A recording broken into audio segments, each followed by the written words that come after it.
बिस्मिल्लाहिर्रहमानिर्रहीम। अस्सलाम वालेकुम डियर स्टूडेंट्स। मैं उम्मीद करता हूँ कि आप लोग अल्लाह ताला के फ़ज़ल व करम से बिल्कुल ठीक ठाक हैं। अच्छा तो बच्चों, आज हम एवोल्यूशनरी प्रेशर का next topic nutrition and digestive system in reptiles discuss करेंगे।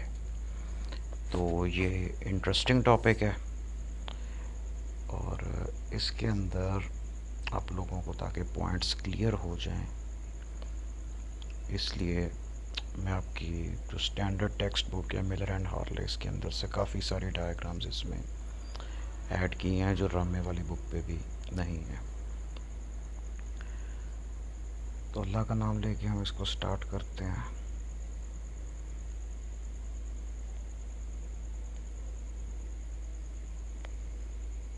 Nutrition and digestive system. तो रेप्टाइल्स की अक्सरियत गोश्तखोर होते हैं, लेकिन कुछ रेप्टाइल जिस तरह से टर्टल्स हैं, ये तकरीबन हर ऑर्गेनिक मैटर, यानी कि चाहे वो कोई जानदार है, छोटा मोटा एनिमल है, फ़िश या इस तरह की चीज़ है, या पानी में कोई बड़ा जानवर, कोई बड़ी फ़िश या मैमल मर गया, उसको भी खा लेते हैं। और एक्वेटिक वेजिटेशन और पानी में मौजूद एल्गी के ऊपर भी फीड करते हैं। क्रस्टेशियंस भी खाते हैं, मोलस्का को भी खा लेते हैं ये, यानी कि टर्टल्स तकरीबन हर चीज़ खाते हैं। यही वजह है कि जब पानी के अंदर अगर कूड़ा वगैरह चला जाए, वेस्ट मटेरियल, शापर, प्लास्टिक, स्ट्रा वगैरह, तो ये उनको भी खाने की कोशिश करते हैं और उसके नतीजे में ये उसको गले में फंसा लेते हैं।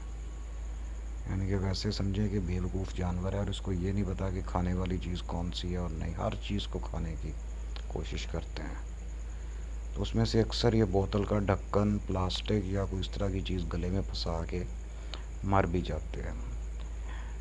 तो ये इनकी पॉपुलेशन कम होने का एक मेजर रीज़न भी है। इसी वजह से दुनिया की डिफरेंट कंट्रीज़ के अंदर जो स्ट्रॉज होते हैं, इनके ऊपर बैन लग गया। तो उसकी बजाय कुछ कंट्रीज़ के अंदर प्लास्टिक की स्ट्रॉ की बजाय स्टील के बने हुए स्ट्रॉ इंट्रोड्यूस करवाए गए, जो कि रीयूजेबल होते हैं। यानी कि आप स्ट्रॉ को अपने बैग में रखेंगे, उससे जूस वगैरह पियेंगे और उसके बाद उसको धो के दोबारा अपने बैग में रख लेंगे। और इसके अलावा जो बच्चों के जूस और मिल्क प्रोडक्ट्स हैं, पैक आते हैं, इनके साथ स्टार्च के बने हुए स्ट्रॉज भी आ रहे हैं। और पाकिस्तान के अंदर भी मोस्टली जूस वगैरह, एक मैं अभी कुछ दिन पहले देखा था, शायद नेस्ले का जूस था, उसके साथ जो स्ट्रा आ रहा था वो सख्त वाले गत्ते का बना हुआ था, ये प्लास्टिक का नहीं था, यानी कि वो बायोडिग्रेडेबल था। नेक्स्ट, जो टर्टल्स और क्रोकोडाइल यानी कि मगरमच्छ वगैरह होते हैं, इनकी जो ज़ुबान होती है नॉन प्रोट्रूसिबल होती है, मतलब कि इसको मुंह से ये बाहर नहीं निकाल सकते और इसका काम सिर्फ चीज़ को निगलने में हेल्प करना है। तो कुछ एन्यूरेंस की तरह से, यानी कि जिस तरह फ्रॉग्स और टोड्स हैं, उसी तरह से कुछ लिजर्ड्स और जो टोटारा है, इसकी जो ज़बान होती है ये भी काफ़ी लंबी होती है। इसके ऊपर भी स्टिकी सेक्रीशंस होती हैं जिससे ये अपने शिकार को इजीली पकड़ सकते हैं। और कैमिलियन यानी कि जो गिरगिट होते हैं, इसकी ज़बान की लंबाई इसकी टोटल बॉडी की लंबाई से भी ज़्यादा होती है।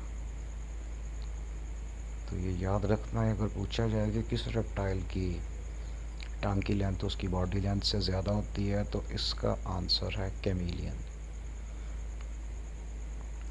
अब इस डायग्राम के अंदर दो नोटेबल चीज़ें हैं जो आप लोगों के याद करने वाले हैं। पहली चीज़, इसकी टंग की लेंथ। दूसरा, इसका जो अगला सिरा होता है टंग का, ये थोड़ा चौड़ा चिपटा सा होता है और इसके ऊपर बहुत सारी स्टिकी सेक्रीशंस होती हैं। एक और चीज़ देखें कि इसने ये जो टेल है इसकी, इसने अपनी टेल को ऐसे गोल करके टहनी के इर्द गिर्द लपेटा हुआ है। तो इसको प्रीहेंसाइल टेल कहते हैं, यानी कि उस तरह की टेल प्रीहेंसाइल होती है जिसको वो एज आ लिम्ब यूज़ कर सकते हैं और उसकी मदद से किसी टहनी वगैरह को ग्रिप करके उसके साथ लटक सकते हैं। तो इस तरह की जो टेल है बाकी रेप्टाइल्स के अंदर नहीं होती। और जो अगले ग्रुप्स हैं, इनमें कुछ मैमल्स के अंदर इस तरह की टेल होती है जो प्रीहेंसाइल होती है और वो अपनी टेल की मदद से टहनियों वगैरह के साथ उल्टे लटक सकते हैं। इसकी कॉमन एग्जांपल मंकी, बंदर और लंगूर होते हैं।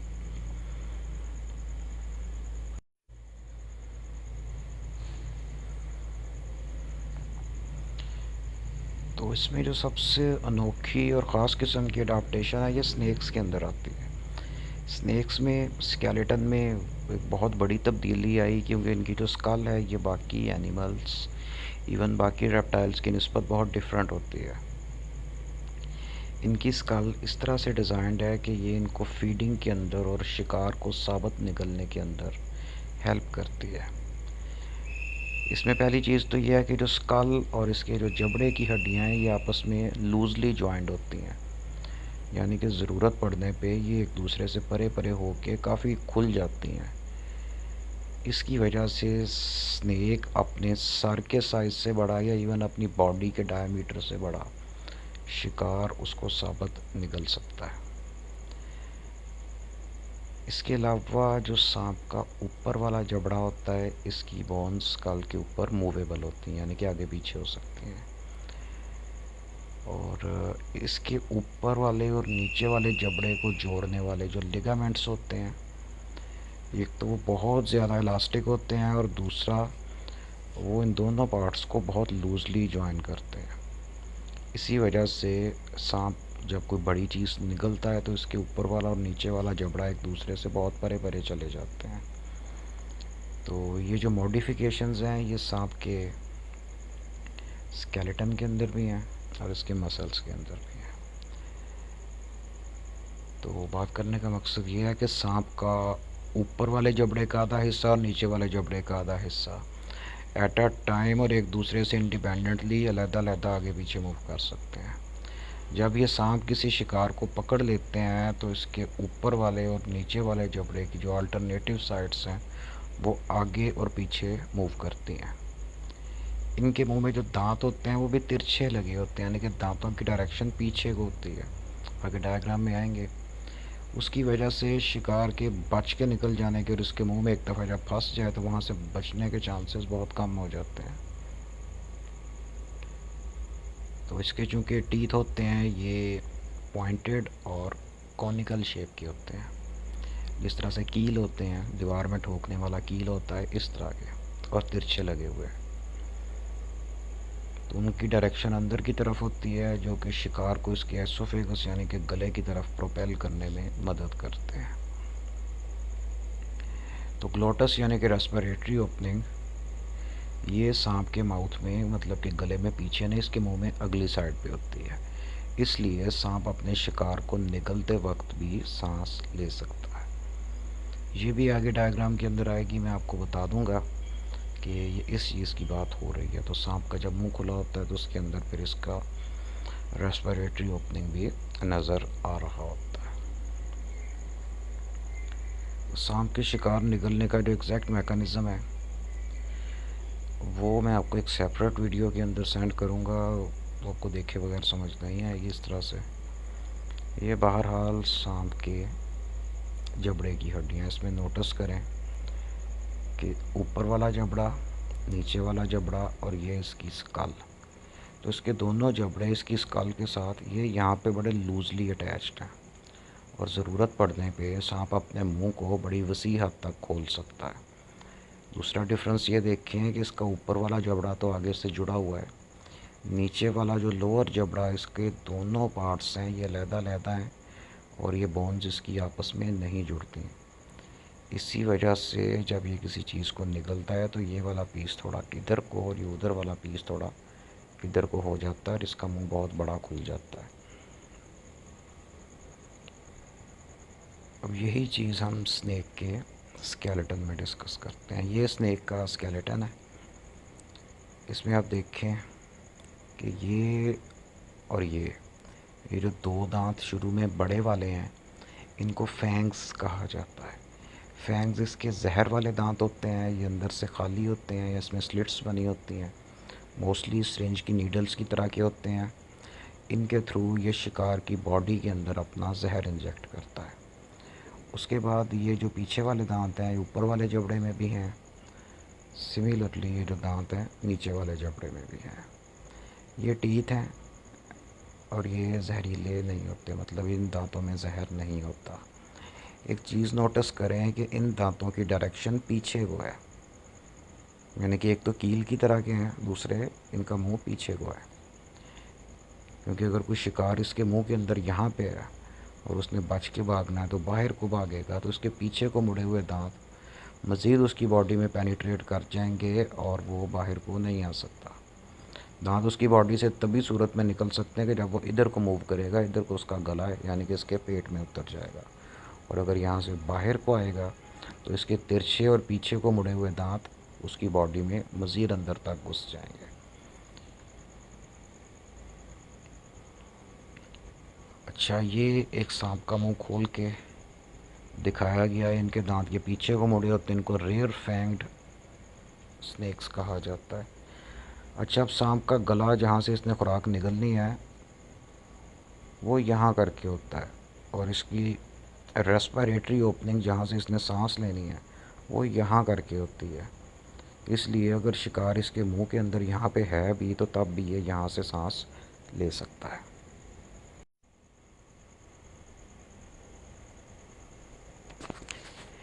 ये अगेन एक सांप की स्कल है। इसके टीथ ज़्यादा प्रोमिनेंट हैं। इसमें देखें कि इसके ये जो अगले टीथ होते हैं इनको फैंग्स कहा जाता है, और ये जो बाकी हैं इनको टीथ ही कहा जाता है। टीथ कॉनिकल शेप के हैं, पॉइंटेड हैं और पीछे को मुड़े हुए हैं। वही कि स्कल और इसके जॉज़ की अटैचमेंट बहुत वीक और लूज़ है, और इसका नीचे वाला जबड़ा आगे से आपस में अटैच नहीं है। वाइपर स्नेक्स जो होते हैं यानी कि फैमिली वाइपराइडी के मेंबर्स, आप में से काफ़ी सारे बच्चों को वाइपर स्नेक्स पे असाइनमेंट्स मिली थी। इनके जो ये जहर वाले दांत यानी कि फैंग्स होते हैं ये अंदर से खाली होते हैं। तो ये इसके ऊपर वाले जबड़े के एंटीरियर मार्जिन यानी कि अगले सिरे पे होते हैं, मैक्सिलरी बोन जबड़े की हड्डी होती है। तो ये जो फैंग्स होते हैं ये आगे वेनम ग्लैंड के साथ जुड़े होते हैं, जिसका काम ये होता है कि जब वाइपर काटे यानी कि स्नेक किसी को काटे तो इसके दांतों के थ्रू वो वेनम यानी कि जहर इसके शिकार की बॉडी में चला जाए। मैक्सिलरी बोन यानी कि ऊपर वाले जबड़े की जो हड्डी है ये वाइपर्स के अंदर हिंज्ड होती है, मतलब कि ये फॉरवर्ड बैकवर्ड मूव कर सकती है। हिंज कहते हैं दरवाजे के कब्ज़े को, जिसकी वजह से दरवाज़ा एक ही प्लेन में फॉरवर्ड बैकवर्ड मूव कर सकता है। वैसे तो जब सांप का मुंह बंद होता है तो इसके दांत पीछे को मुड़ के इसके ऊपर वाले जबड़े के साथ सीधे हो जाते हैं, और जब इसका माउथ ओपन होता है तो तब इसके दांत ऐसे नीचे वर्टिकल पोजीशन में आ जाते हैं। इसको हम इस डायग्राम की मदद से समझने की कोशिश करते हैं। ये देखें, अब इसके अंदर सांप का मुंह खुला है। मुंह खुला होगा तो इसके ये वाले दांत ऐसे नीचे को सीधे हो जाएंगे, लेकिन जब ये अपना मुंह बंद करेगा तो ये वाले दांत ऐसे पीछे को फोल्ड होके इधर को ऐसे अंदर को सीधे हो जाएंगे। ठीक है, अब देखो ना कि इतने लंबे लंबे दांत ऊपर भी हैं और नीचे भी हैं। इस तरह अगर ये मुंह बंद करेगा तो ये दांत इसके ऊपर वाले जबड़े में घुस जाएंगे, ये नीचे वाले में इसके मुंह में सुराख हो जाएंगे। तो ऐसे नहीं होता, जैसे ही अपना माउथ बंद करता है तो ये ऊपर वाले दांत ऐसे पीछे को सीधे हो जाते हैं, नीचे वाले दांत इधर को पीछे को सीधे हो जाते हैं। मुंह खोलता है तो दोबारा से अपनी यही सीधी वर्टिकल पोजीशन में वापस आ जाते हैं।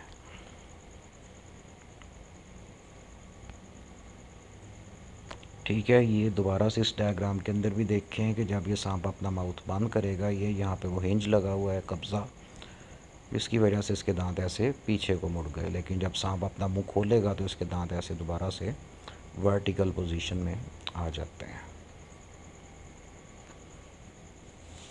ठीक है, ये अगेन एक स्नेक का स्केलेटन है। नोट करें कि नीचे वाला जबड़ा आपस में जॉइंट नहीं है। ये इसके ऊपर वाले फैंग्स हैं जो कि मुंह बंद होने पे पीछे को मुड़ जाते हैं, मुंह खुलने पे ऐसे आगे को सीधे हो जाते हैं। यानी कि जो यही स्नेक है, वाइपर स्नेक जिसकी बात हो रही थी, ये वाइपर का ही स्केलेटन है। मज़ीद इसमें बाकी चीज़ें ये कि ये सांप का वर्टिब्रल कॉलम है सारा, और ये जो बारीक बारीक बोन्स नज़र आ रही हैं ये सांप की रिब्स यानी कि इसकी पसलियाँ हैं। ये इसका टॉप व्यू है जिसमें इसका वर्टिब्रल कॉलम, इसकी रिब्स और ये एंड पे इसकी टेल ये विजिबल है। अच्छा, तो ये जनरल रेप्टाइल का डाइजेस्टिव सिस्टम है। डाइजेस्टिव सिस्टम को स्टार्ट से देखते हैं। ट्रेकिया यानी कि इसकी सांस की नाली है, जिसके साथ ये रेड कलर या पिंक कलर में इसकी खुराक की नाली इसकी एसोफेगस है। तो ट्रेकिया इसके लंग्स तक जाती है, एसोफेगस इसके स्टमक तक जाती है। ये इसका यहाँ पे स्टमक है। स्टमक के साथ एसोसिएटेड ऑर्गन्स, ये इसका लिवर है, डाइजेशन में हेल्प करता है। स्प्लीन है इसका, पैंक्रियाज है, ये इसकी इंटेस्टाइन्स हैं, और ये वाला जो पोर्शन है इसको क्लोएका कहा जाता है। तो एक चीज़ याद रखनी है बच्चों आपने, बर्ड्स और रेप्टाइल ये जानवरों के दो ऐसे ग्रुप हैं कि इनके अंदर ये एक कॉमन ओपनिंग होती है। यही ओपनिंग इसके डाइजेस्टिव वेस्ट के लिए, और यही ओपनिंग इसके जो गोनैड्स होते हैं यहाँ से इसके रिप्रोडक्टिव प्रोडक्ट्स यानी कि एग्स और स्पर्म्स वगैरह भी यहीं से ही बाहर जाते हैं।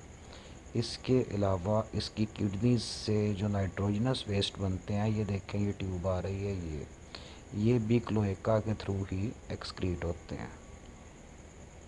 इसके बाद वाले जितने भी ऊपर वाले एनिमल्स हैं जिसमें मैमल्स वगैरह आते हैं, मैमल्स के अंदर नाइट्रोजनस वेस्ट को एक्सक्रीट करने के लिए जो डक्ट है वो अलहदा से है, अनडाइजेस्टेड फूड के लिए अलहदा है, रिप्रोडक्टिव प्रोडक्ट्स के लिए अलहदा है। इसमें आप देखें कि सभी ट्यूब्स एक कॉमन ओपनिंग में आके खुलती हैं जिसको क्लोएका कहा जाता है। तो ये चीज़ रेप्टाइल्स के अंदर है, और इसके अलावा जो बर्ड्स होते हैं उनके अंदर भी क्लोएका ये पार्ट ऐसे ही होता है। यानी कि एक कॉमन ओपनिंग है जिसके अंदर से उसके नाइट्रोजनस वेस्ट यानी कि यूरिक एसिड, रेप्टाइल और बर्ड में दोनों में नाइट्रोजनस वेस्ट यूरिक एसिड की फॉर्म में होता है। दूसरी चीज़ इसकी अनडाइजेस्टेड फूड, और तीसरी चीज़ इसकी रिप्रोडक्टिव प्रोडक्ट्स यानी कि एग्स और स्पर्म्स वगैरह, वो सारे सेम ओपनिंग से एक्सक्रीट होते हैं। ये अगेन एक लिजर्ड का वेंट्रल साइड से व्यू है जिसमें इसका डाइजेस्टिव सिस्टम और इसके रिप्रोडक्टिव सिस्टम के पार्ट्स दिखाए गए हैं, लेबल्ड है। और ये वाला एक स्नेक है, इसमें स्नेक का डाइजेस्टिव सिस्टम दिखाया गया है। तो ये इसके फैंग्स और इसके अपर लोअर जाज हैं, ये इसकी टांग है। ये जो ब्लू कलर की ट्यूब शुरू हो रही है यहाँ से, ये इसकी रेस्पिरेटरी ट्यूब है, यहाँ से सांस लेता है। इसमें नोटिस करें कि सांस लेने का रास्ता ये यहाँ पे है, लेकिन खुराक इसने यहाँ से जाके निकलनी है, इसलिए यहाँ मुंह में अगर शिकार पकड़ा भी हुआ है तो यहाँ से ये सांस ले सकता है। खैर ये ब्लू कलर की ट्यूब इसके रेस्पिरेटरी सिस्टम की है, रेड कलर वाली इसकी एसोफेगस यानी कि खुराक की नाली है। ये पोर्शन इसका स्टमक है, उसके बाद इंटेस्टाइन है, और उसके बाद अगेन इसका रेक्टम और क्लोएका वाला पोर्शन है। एक चीज़ यहाँ पे नोटिस करें कि स्नेक की बॉडी चूँकि पतली और लंबी होती है, इस वजह से इसके सभी ऑर्गन्स जो इंटरनल आपको नज़र आ रहे हैं ये भी पतले और लंबी शेप के अंदर हैं। और ये एक टर्टल यानी कि कछुए की इंटरनल एनाटॉमी है। तो ये इसकी एसोफेगस है, ये इसके फेफड़े, दिल हैं इसका, ये इसकी खुराक की नाली आती है, इसके अंदर इसका स्टमक है, इसके इंटेस्टाइन है, और उसके बाद रेक्टम और उस यानी कि क्लोएका वाला पोर्शन। ये साथ इसके एसोसिएटेड पार्ट्स हैं जो इनकी ओपनिंग यहीं से सेम ही है, यानी कि ये इसके ओवरीज वगैरह हैं, या इसके अंदर जो टेस्टिस होते हैं, यूरिनरी ब्लैडर वगैरह, सारा कुछ यहीं पे। ये जो एक कॉमन ओपनिंग है जिसको क्लोएका कहते हैं, ये नीचे वाली, यहाँ पे सब कुछ ओपन होता है। तो रेप्टाइल्स और बर्ड्स इनमें ये सिस्टम सेम है।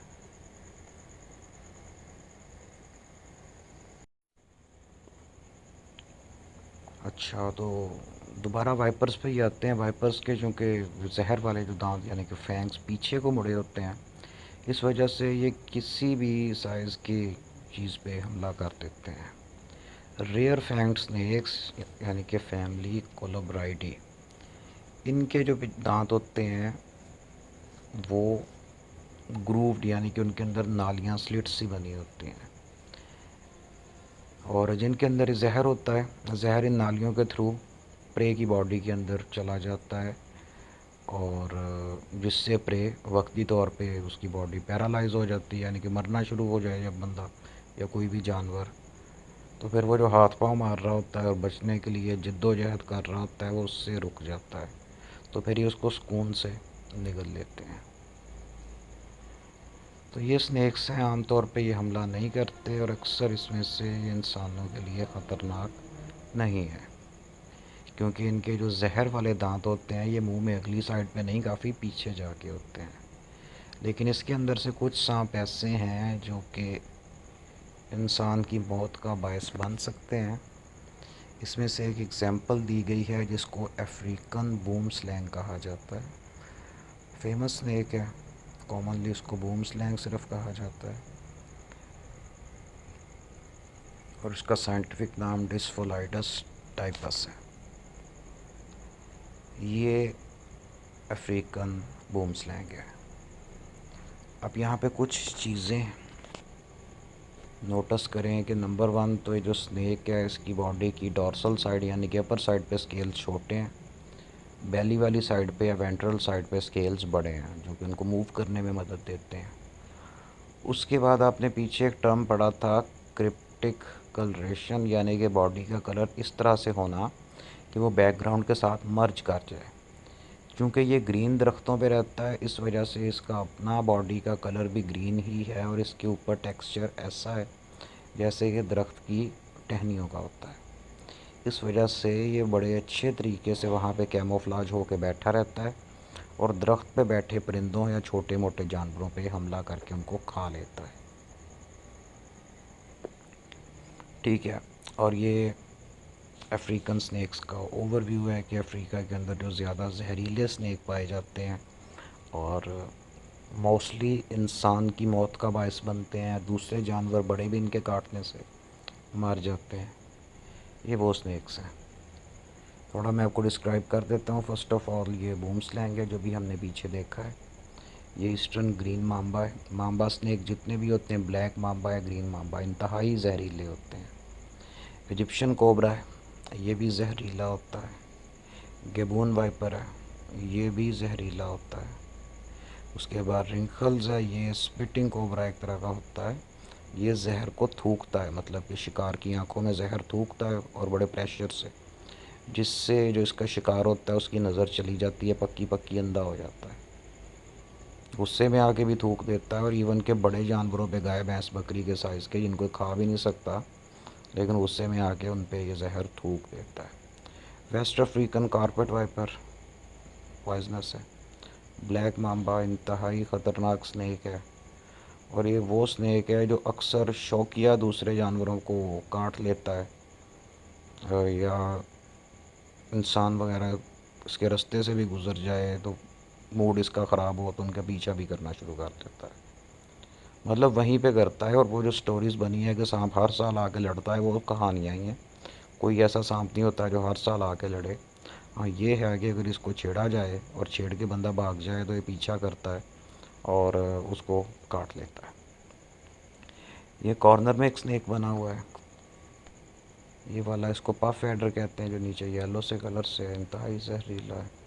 मोज़म्बिक स्पिटिंग कोबरा और केप कोबरा, ये स्पिटिंग कोबरा ये भी जहर फेंक रहा है, जहरीला है। केप कोबरा जहरीला है, यानी कि कोबरा वाले सारे स्नेक जहरीले होते हैं, मांबा सारे जहरीले होते हैं, वाइपर सारे जहरीले होते हैं, एडर सारे जहरीले होते हैं, रेटल स्नेक सारे जहरीले होते हैं।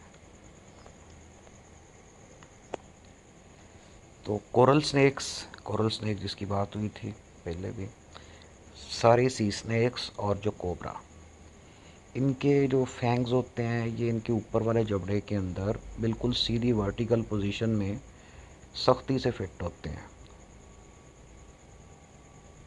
तो ये पीछे को फोल्ड नहीं होते। उसकी बजाय इनका जो नीचे वाला जबड़ा होता है उसके अंदर इनके लिए पॉकेट्स या स्लिट्स खाने बने होते हैं, यानी कि दांत ऐसे सीधे सीधे नीचे वाले जबड़े में इनकी जो जगह बनी होती है वहाँ पे जाके फिट हो जाते हैं। जब भी ये मुंह खोलते हैं इनके दांत सीधे ही रहते हैं। तो वही के फैंग्स इसके अगेन ग्रूव्ड या अंदर से खाली होते हैं और इनके साथ वेनम ग्लैंड्स लगे होते हैं। वेनम ग्लैंड के साथ इस तरह के मसल्स होते हैं। जब वो मसल्स कंट्रैक्ट होते हैं तो प्रेशर के साथ जो जहर होता है दांतों के थ्रू शिकार के अंदर उसकी बॉडी में इंजेक्ट हो जाता है। जिस तरह सिरिंज है ना, उसको पीछे से फोर्स लगाते हैं, दबाते हैं तो उसमें मौजूद फ्लूइड ब्लड में इंजेक्ट हो जाता है। सेम इसी तरह से फैंग्स के अंदर मौजूद जो पॉइज़न है वो प्रे की बॉडी के अंदर इंजेक्ट हो जाता है। तो कुछ कोबराज ऐसे होते हैं कि वो डायरेक्टली अपना जहर अपने शिकार के ऊपर स्पिट कर सकते हैं, यानी कि थूक सकते हैं, फेंक सकते हैं। और अगर इसको फौरी तौर पे आँखों के अंदर से ना धोया जाए तो इसकी वजह से परमानेंट ब्लाइंडनेस भी हो जाती है।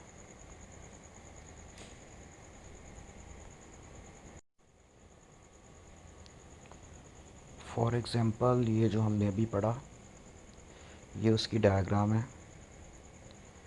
ये स्नेक के फैंग्स हैं।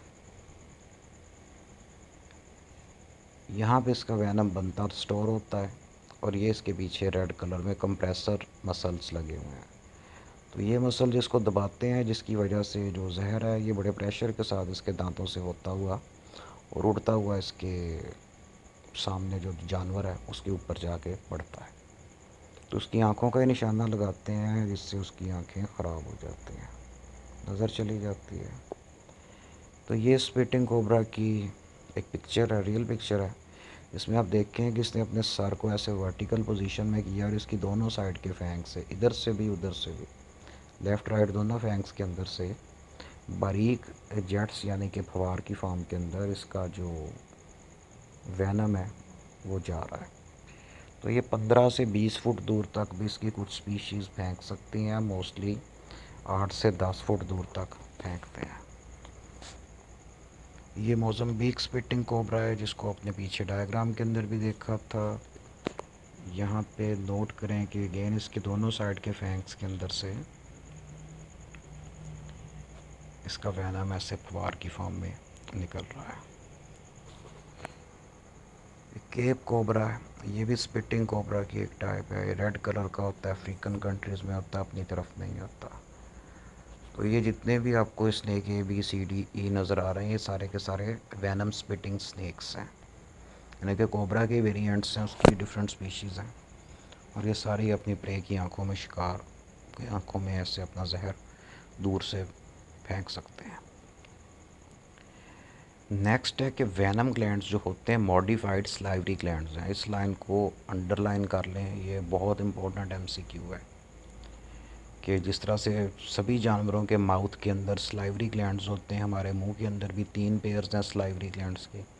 तो इनके मुंह के अंदर जो स्लाइवरी ग्लैंड्स होते हैं उसमें से एक पेयर मॉडिफाई होके वैनम ग्लैंड्स के अंदर चेंज हो जाता है, यानी कि वो वाले ग्लैंड जिनमें जहर बनता है वो इसके स्लाइवरी ग्लैंड्स की ही एक तब्दील शुदा शक्ल है। तो सांप का जो जहर होता है इसको 2 कैटेगरीज में डिवाइड किया जाता है on the basis of its mode of action, कि ये अपने शिकार पे किस तरह से असर करता है। तो एक को न्यूरोटॉक्सिन कहा जाता है, दूसरे को हीमोटॉक्सिन कहा जाता है।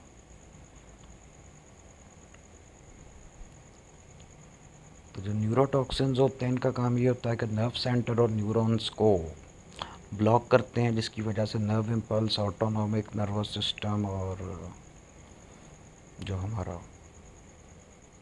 कॉन्शियस कंट्रोल के अंदर सारी मूवमेंट्स बंद हो जाती हैं। ऑटोनॉमिक नर्वस सिस्टम बंद होने से दिल की धड़कन, सांस लेने की स्पीड और बॉडी के इंटरनल ऑर्गन्स, स्मूथ मसल्स की मूवमेंट सब कुछ बंद हो जाता है, जिससे बंदा पैरालाइज होता है और मर जाता है।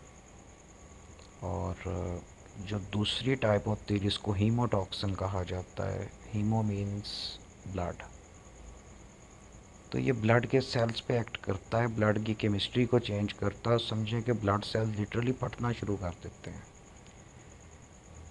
जिसकी वजह से बॉडी के अंदर ब्लड क्लॉट होना मतलब कि ब्लड के सेल फटते हैं, नीचे बैठ जाते हैं प्लाज्मा के अंदर।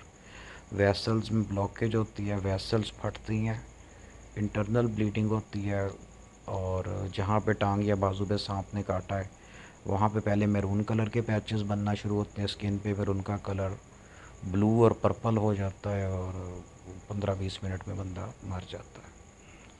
इसी वजह से आप लोगों ने कई दफ़ा सुना होगा, पढ़ा भी होगा कि जहाँ पे सांप काटे टांग या बाजू पे तो वहाँ पे कस के कोई बेल्ट रस्सी वगैरह मजबूती से बांध दे, इतनी मजबूती से कि ब्लड का फ्लो रुके ना तो बहुत स्लो हो जाए, वरना वो ब्लड के साथ साथ जो इसका जहर है वो भी पूरी बॉडी में सर्कुलेट हो जाएगा और बंदा मर जाएगा।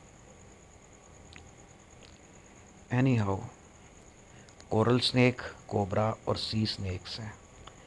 इनका जो जहर होता है न्यूरोटॉक्सिक टाइप होता है और ये नर्व सेंटर पे अटैक करता है, जिससे रेस्पिरेटरी पैरालिसिस यानी कि सांस रुक जाता है और बंदा या जानवर जो भी है वो मर जाता है।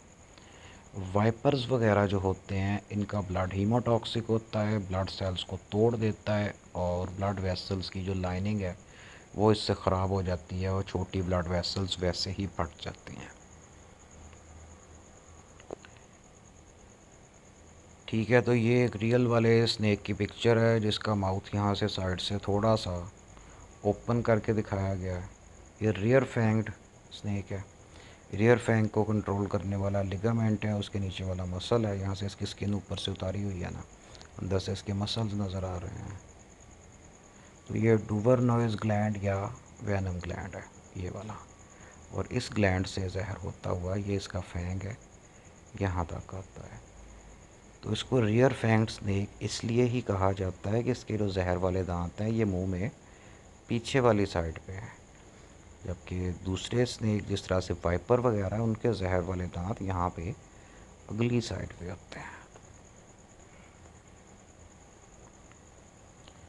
तो ये बेटा nutrition and digestion in reptiles का टॉपिक था जो कि कंप्लीट हो गया। इससे रिलेटेड किसी बच्चे का कोई क्वेश्चन है तो बच्चा ग्रुप में मैसेज करके पूछ सकता है। Thank you very much and अल्लाह हाफिज़।